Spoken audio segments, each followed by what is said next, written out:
How the world is grappling with China's rising power. Countries around the world are pushing back against China's revival as a major global power. China's sheer size and population make it a heavyweight, and a clear strategic rival to the United States. It is the world's most populous country and among its largest.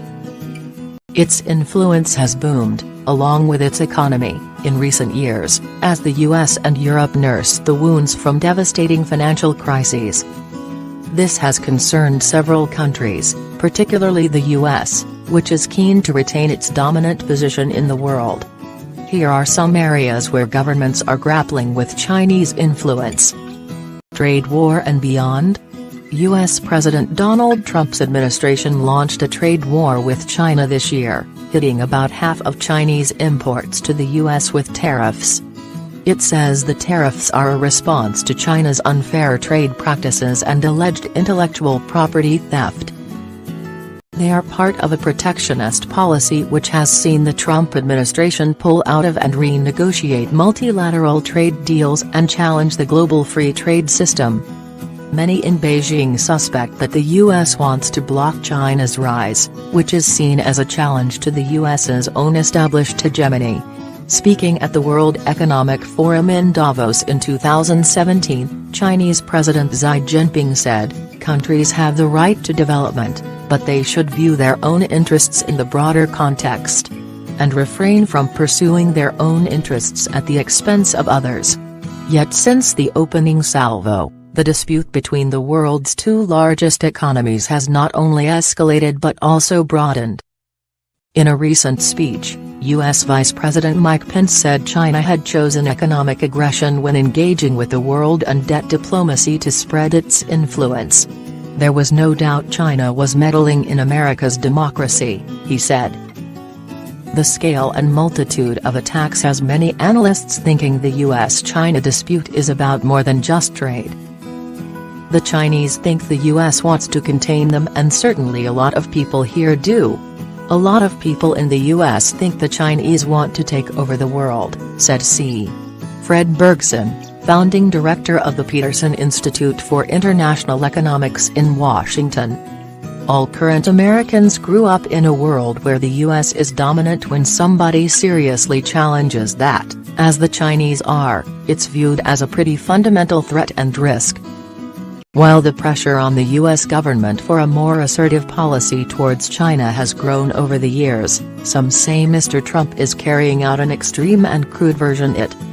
Meanwhile, Chinese President Xi Jinping's greater claims on power are making many nervous.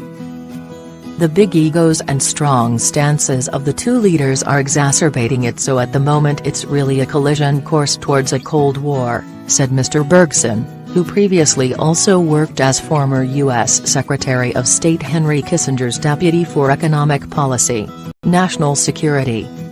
Australia's parliament this year passed new laws to prevent foreign interference in the country, which was widely seen as targeting China. China's growing influence is a concern in New Zealand too, where a Chinese-born MP last year denied allegations he was a Chinese spy. National security worries have also led to curbs on Chinese companies, such as telecoms giant Huawei and ZTE, and on Chinese investment abroad. The Australian government banned Huawei and ZTE from providing 5G technology for the country's wireless networks, while a UK security committee has expressed some concern about Huawei's telecoms kit.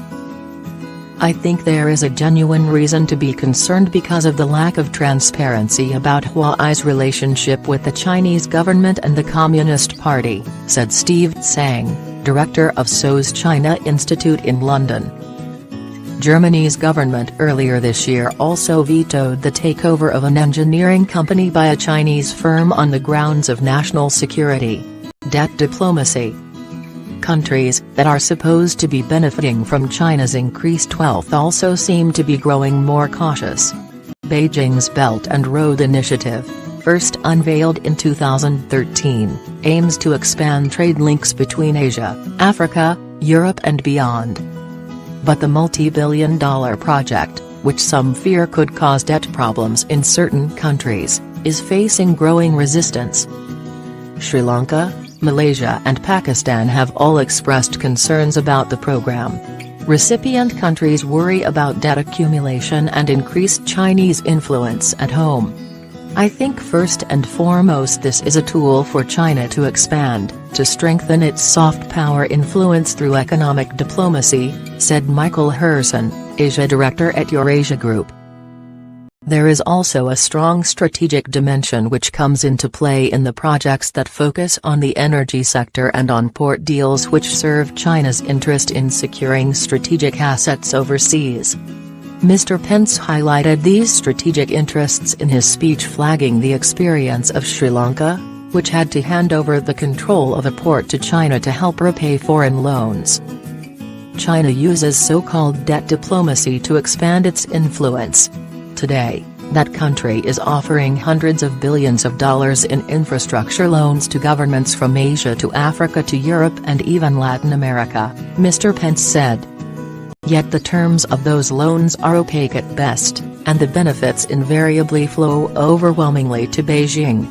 Just ask Sri Lanka.